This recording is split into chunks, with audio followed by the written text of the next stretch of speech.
dari Universitas Negeri Malang akan mensimulasikan praktikum terkait jaringan hewan kelas 11 semester ganjil. Sebelumnya, alangkah baiknya kita akan memperkenalkan diri terlebih dahulu. Saya Firdaus Wahyu Nurul Aini. Saya Farah Fatimatul Zahro. Selamat menyaksikan.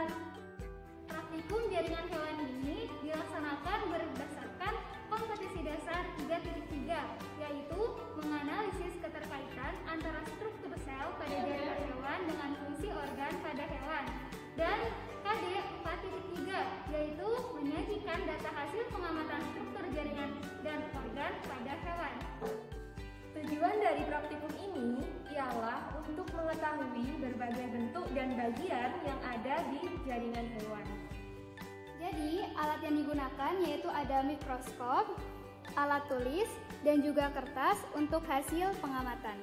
Sedangkan bahan yang digunakan yaitu ada preparat jaringan hewan. Nah, di sini kami menggunakan beberapa preparat yang tersedia dari laboratorium. Pertama, menyiapkan mikroskop terlebih dahulu dan menghubungkan mikroskop pada aliran listrik.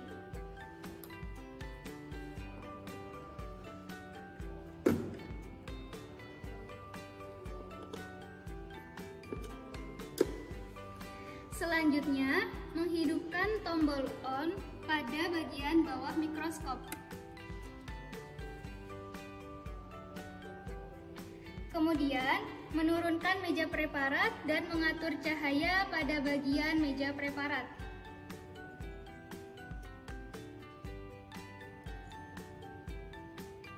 Setelah itu, praktikkan mengambil bahan amatan yang akan diamati.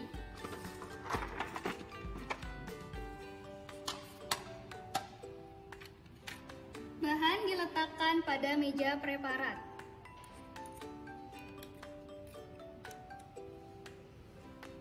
Kemudian, meja preparat diatur ke atas dengan perbesaran dari yang paling lemah terlebih dahulu.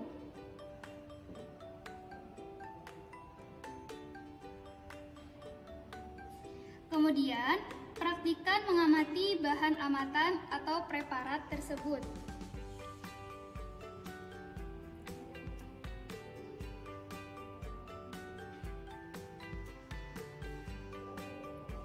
Setelah menemukan hasil amatan, kemudian pengamatan dilakukan dengan perbesaran yang kecil, lalu memindah dengan perbesaran yang besar, yaitu dengan menurunkan meja preparat terlebih dahulu, kemudian mengganti lensa objektif ke perbesaran yang lebih besar, dan selanjutnya meja preparat diangkat ke atas lagi. Untuk memfokuskan, kita menggunakan makro dan mikrometer yang berada di samping bawah mikroskop.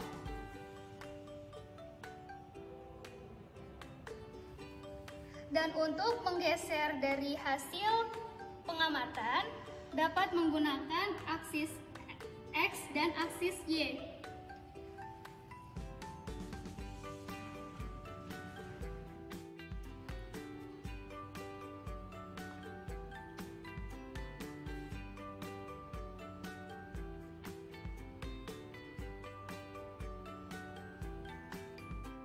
Apabila ingin mengganti dengan bahan lain, cara kerjanya yaitu pertama menurunkan meja preparat terlebih dahulu. Kemudian mengganti lensa objektif dengan perbesaran yang lebih kecil. Setelah itu, mengambil preparat dari meja dan menggantikan preparat yang ingin diamati. Dan untuk cara kerjanya sama seperti preparat yang pertama. Setelah pengamatan selesai, selanjutnya yaitu menurunkan meja preparat. Kemudian mengganti lensa objektif ke perbesaran yang paling rendah, yaitu 4x10. Setelah menurunkan lensa objektif, setelah itu praktikan mengambil preparat.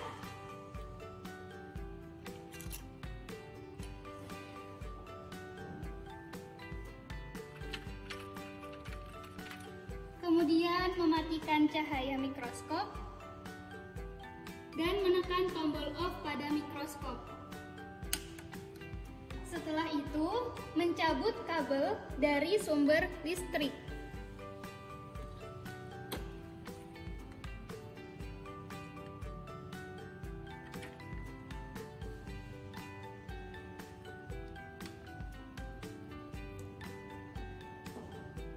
Kemudian menata kabel.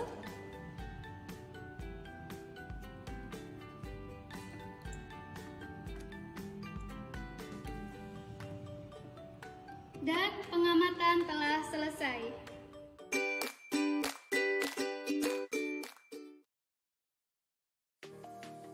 Mula-mula, siswa masuk ke dalam laboratorium dengan tidak lupa menggunakan masker dan juga hand sanitizer.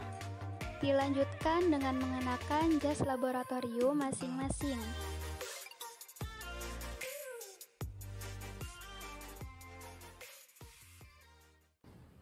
Nah, di sini kami akan membagi kelompok siswa tersebut ke dalam dua kelompok.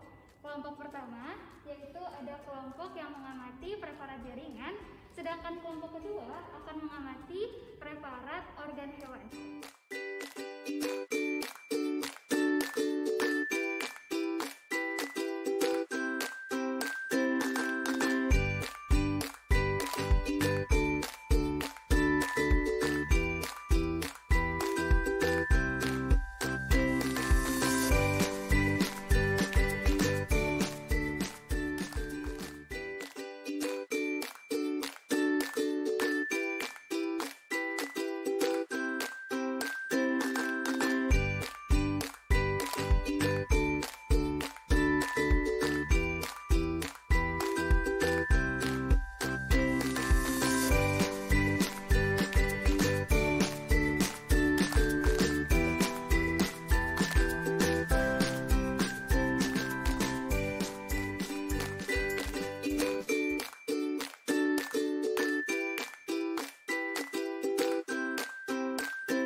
Kegiatan pengamatan dan juga mendokumentasikan hasil preparatnya.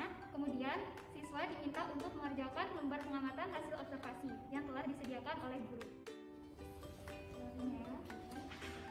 Setelah siswa diberikan lembar pengamatan, tidak lupa siswa merapikan kembali alat dan bahan yang telah digunakan. Kemudian, siswa mengerjakan lembar hasil pengamatan dengan dibimbing oleh guru.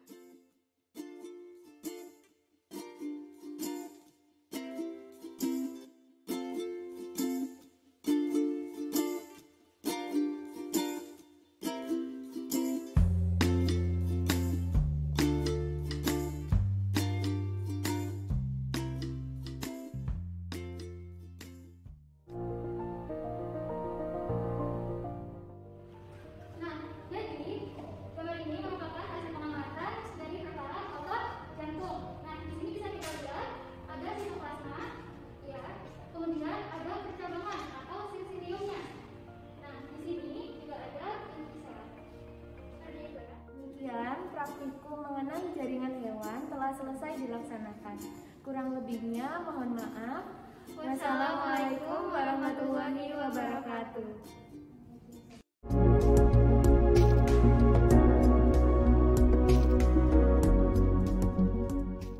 Berdasarkan praktikum yang telah selesai kita laksanakan, di sini Ibu akan menyampaikan hasil pengamatan jaringan hewan.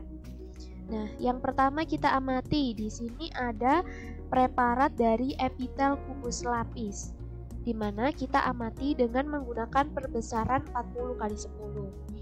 Tampak pada preparat tersebut ada sitoplasma yang berwarna bening, kemudian ada inti sel yang bentuknya itu bulat dan letaknya berada di tengah. Kemudian juga ada epitel kubus yang susunannya itu selapis atau bisa kita sebut dengan epitel kubus selapis. Dan yang terakhir kita dapat lihat di sini ada sel lemak atau sel adiposa. Nah, epitel kubus selapis ini terletak pada kelenjar air liur, kelenjar keringat, kemudian juga di retina mata dan di lensa mata. Untuk preparat selanjutnya yang kita amati, di sini ada epitel pipih berlapis banyak, di mana kita menggunakan perbesaran 40x10. Nah, pada epitel pipih berlapis banyak ini terdiri dari 3 lapisan, yakni ada lapisan permukaan, kemudian ada lapisan tengah, dan lapisan basal atau lapisan bawah. Nah, pada lapisan permukaan ini terdapat sel squamosum yang nukleusnya berbentuk pipih. Kemudian pada lapisan tengah terdapat sel poligonal yang nukleusnya itu berbentuk bulan. Dan kemudian pada lapisan basal atau lapisan bawah terdapat sel kolumner yang nukleusnya berbentuk oval. Meskipun epitel pipih berlapis banyak ini disebutnya sebagai epitel pipih, tetapi yang bentuknya pipih itu hanya pada lapisan permukaan saja. Sedangkan untuk lapisan bagian tengah dan bawah ini bentuknya itu berubah-ubah. Letak dari epitel pipih berlapis banyak ini berada pada esofagus, kemudian kulit, dan vagina. Untuk fungsinya, epitel pipih berlapis banyak ini ialah sebagai proteksi atau perlindungan. Selanjutnya, preparat yang kita amati ada jaringan otot jantung, di mana kita amati dengan perbesaran 40x10. Nah, otot jantung ini merupakan gabungan dari otot polos dan otot lurik. Nah, kalau dilihat dari susunannya, otot jantung ini seperti otot lurik. Tetapi, kalau dilihat dari cara kerjanya, itu seperti otot polos, yakni ritmis dan otomatis. Nah, perbedaan dari otot lurik dan otot jantung itu ialah adanya percabangan atau sinsitium pada otot jantung. Jadi dia itu bentuknya silindris tetapi bercabang-cabang. Kemudian, pada preparat ini juga dapat kita lihat adanya sitoplasma dan inti sel. Nah, inti sel dari otot jantung itu berada di tengah dan hanya ada 1-2 buah saja. Preparat selanjutnya yakni preparat dari otot lurik. Di sini kita amati dengan perbesaran 40x10. Nah, pada gambar ini hanya terlihat bentuk dari otot lurik itu ialah silindris memanjang tetapi tidak terdapat percabangan. Nah, kemudian inti selnya ini berada di tepi dan jumlahnya itu banyak. Karena hasil pengamatannya ini kurang jelas, mungkin karena blur atau mungkin perbesarannya kurang, jadi kita lanjutkan pada gambar dari literatur. Di sini dapat kita lihat bahwa otot lurik ini terdapat pita gelap terang, di mana garis gelap disebut anisotrop, sedangkan garis terang itu disebut dengan isotrop. Nah, ini dapat kita lihat bahwa inti sel dari otot lurik itu jumlahnya banyak dan letaknya berada di tepi-tepi seperti ini. Untuk letak dari otot lurik itu melekat pada rangka tubuh manusia. Oke, selanjutnya Ibu akan menjelaskan mengenai hasil pengamatan organ hewan. Nah, pada praktikum sebelumnya, kita hanya mengamati 3 organ saja. Yang pertama ada organ duodenum, esofagus, dan trakea. Oke, yang pertama, ini kita mengamati preparat dari duodenum dengan menggunakan perbesaran 40x10. Nah, pada preparat duodenum ini dapat kita ketahui bahwa duodenum terdiri dari 4 lapisan. Untuk lapisan yang pertama disebut sebagai lapisan mukosa, di mana terdapat muscularis mucosa, lamina propria, dan jaringan epitel. Kemudian untuk lapisan yang kedua ini disebut dengan lapisan submukosa, di mana di dalamnya terdapat kelenjar duodenal serta jaringan ikat. Untuk lapisan yang ketiga disebut sebagai muscularis externa, di mana lapisan ini tersusun dari 2 lapis otot polos. Dan lapisan yang terakhir disebut sebagai peritoneum visceralis. Nah, ciri khusus dari duodenum ini terdapat villi yang bentuknya seperti tonjolan. Nah, sayangnya pada gambar tersebut tidak terlihat villinya. Untuk preparat selanjutnya, yakni ada preparat esofagus dengan perbesaran 40x10. Nah, tidak jauh berbeda dengan preparat sebelumnya, yakni preparat duodenum. Preparat esofagus ini terdiri dari 4 lapisan. Untuk lapisan yang pertama, yakni lapisan mukosa. Di dalamnya terdapat lamina propria, kemudian ada muscularis mucosa, serta ada jaringan epitel pipi. Kemudian untuk lapisan kedua disebut sebagai lapisan submukosa, di mana di dalamnya itu tersusun dari jaringan ikat longgar yang tebal. Kemudian untuk lapisan yang ketiga berwarna putih ini ialah muscularis externa, di mana di dalamnya tersusun atas otot polos. Pada bagian dalam, otot polosnya itu bentuknya sirkuler, sedangkan pada bagian luar otot polosnya berbentuk longitudinal. Dan untuk lapisan yang terakhir, yakni lapisan adventitia, ini tersusun atas pembuluh darah dan juga jaringan ikat longgar. Oke, untuk organ yang terakhir yang kita amati kemarin ada organ trakea dengan menggunakan perbesaran 40 kali 10. Nah, lapisan dari trakea ini sebenarnya sama, terdapat 4 lapisan. Tetapi pada gambar yang kita dapatkan kemarin hanya terlihat 2 lapisan saja, yakni lapisan mukosa dan lapisan submukosa. Oleh karena itu, coba kita amati gambar preparat dari literatur ini. Untuk lapisan yang paling atas sendiri ini ialah lapisan mukosa. Di dalamnya tersusun atas lamina propria, muscularis mucosa, dan jaringan epitel. Kemudian untuk lapisan yang kedua, di sini ada lapisan submukosa, yang di dalamnya tersusun atas jaringan ikat longgar. Selain itu, pada lapisan submukosa ini juga terdapat pembuluh darah, kemudian ada syaraf, kelenjar limfe, kemudian ada juga kelenjar mukus atau kelenjar penghasil lendir yang ada pada trakea. Kemudian kita beralih pada lapisan yang ketiga yang berwarna putih ini ialah lapisan tulang rawan hialin. Dan lapisan yang terakhir pada bagian bawah sendiri ini ialah lapisan adventitia, di mana di dalamnya terdapat jaringan ikat longgar, kemudian ada pembuluh darah, sel lemak, dan kelenjar lainnya. Oke.